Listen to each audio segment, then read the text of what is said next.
You know, if you're thinking about becoming Catholic and clicked on this video, it is especially for you. Also, I made pancakes today. They were amazing.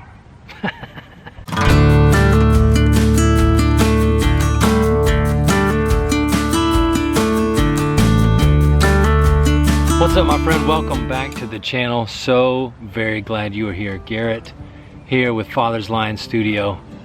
It is a beautiful, beautiful day. I can say that because the sun is right there, which is why I'm wearing my hat today, to keep the sun out of my eyeballs.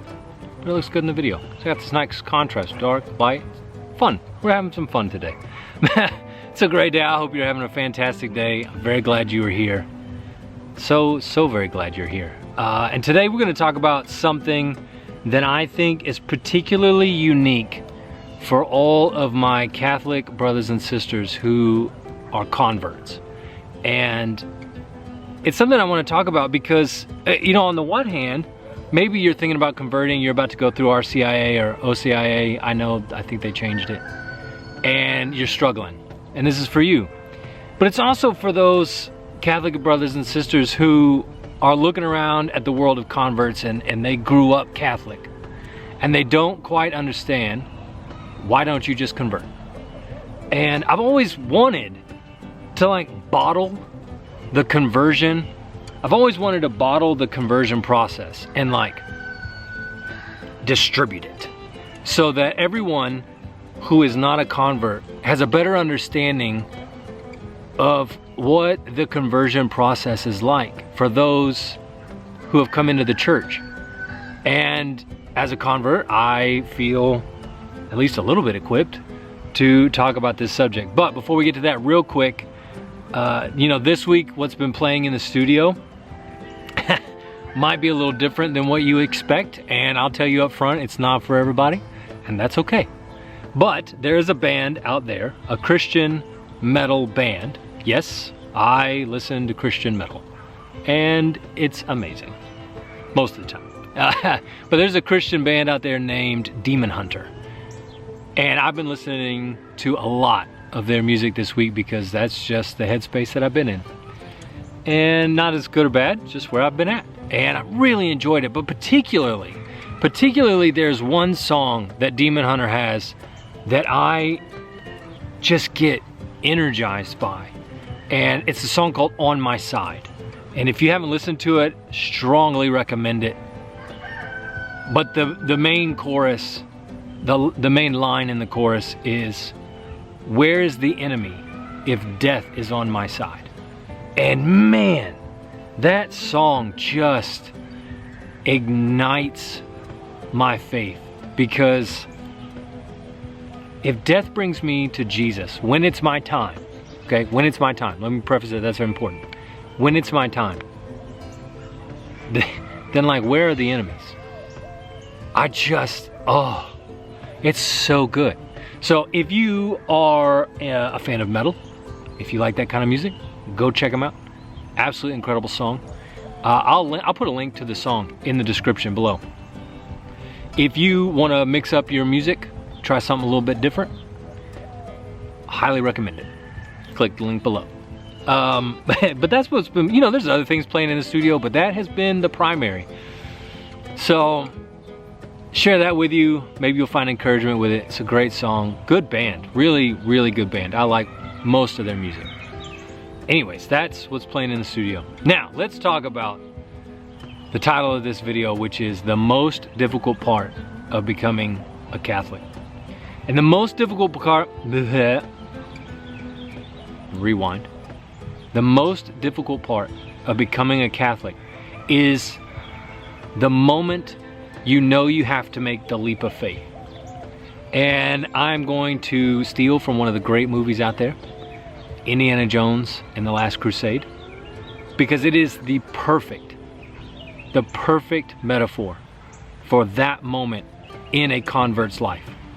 So if you are a cradle Catholic and you have some converts, maybe you're, you know, a sponsor or you're helping people come into the church, this metaphor, I hope, is useful in helping those converts come into the church. And let me set it up a little bit.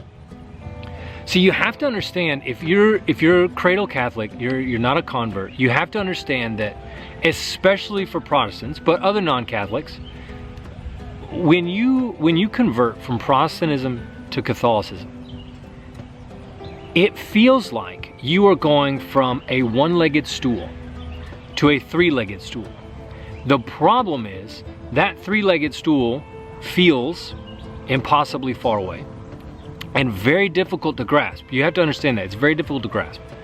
And it also feels like you're being asked to give up the one leg on your stool that you have. And that is sola scriptura. The idea that the only thing I can rely on is the scriptures. And if I give that up, I don't know that I'm getting something else or something better. And that is, gosh, man, that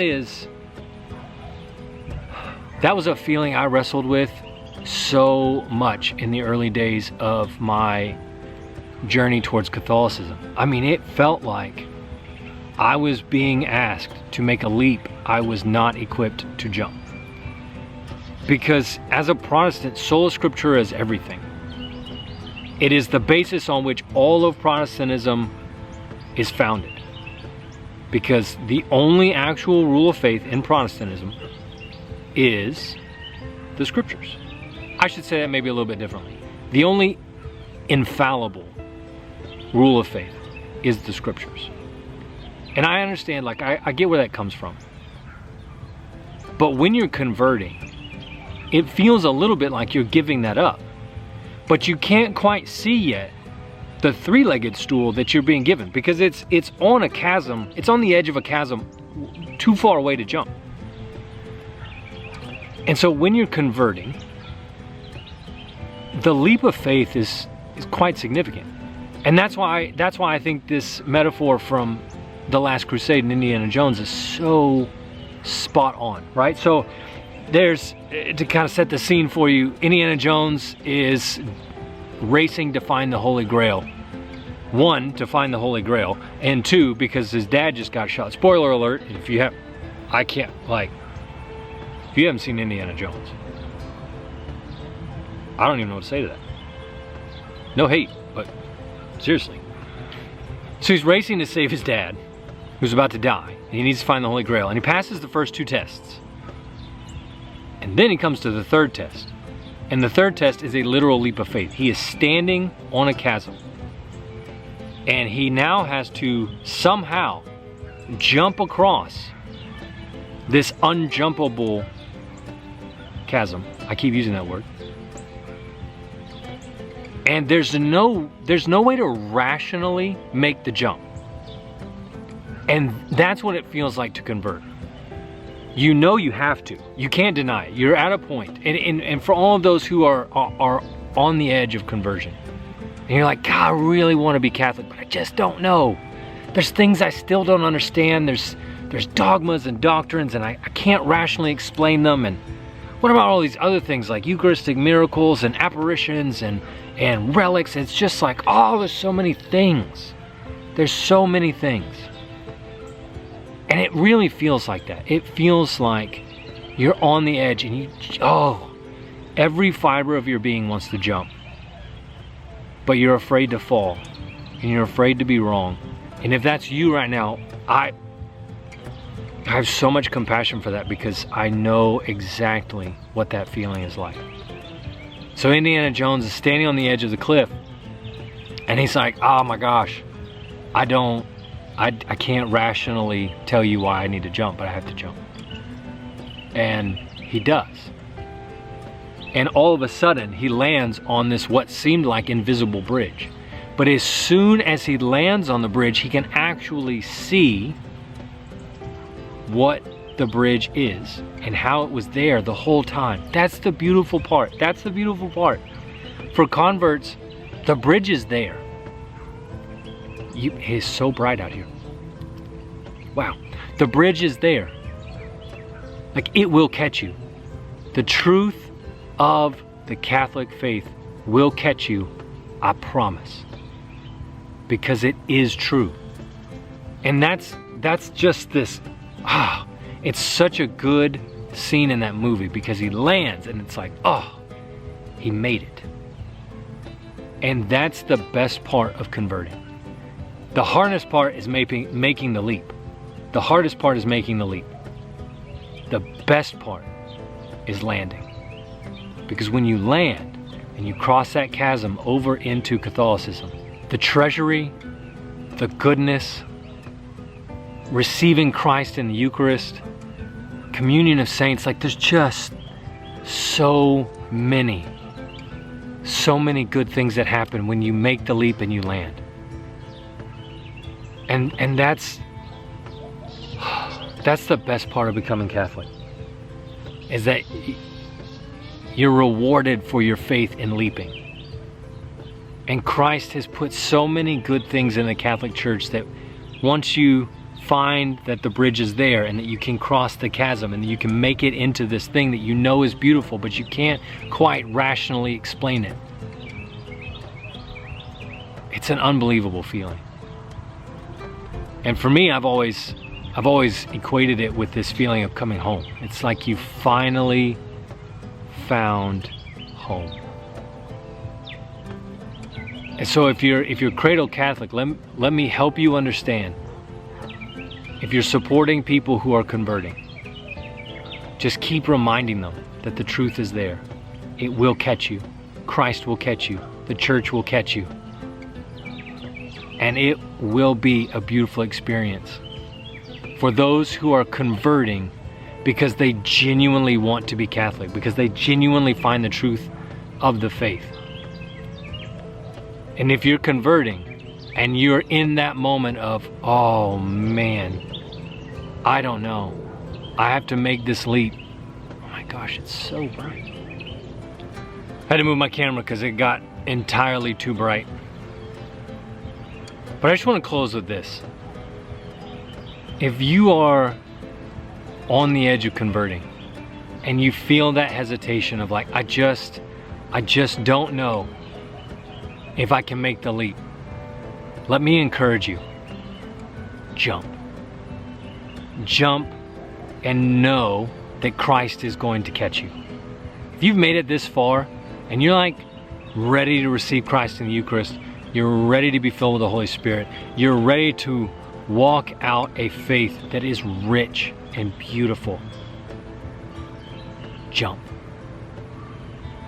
Because Christ will catch you. That invisible bridge, it's there, I promise you.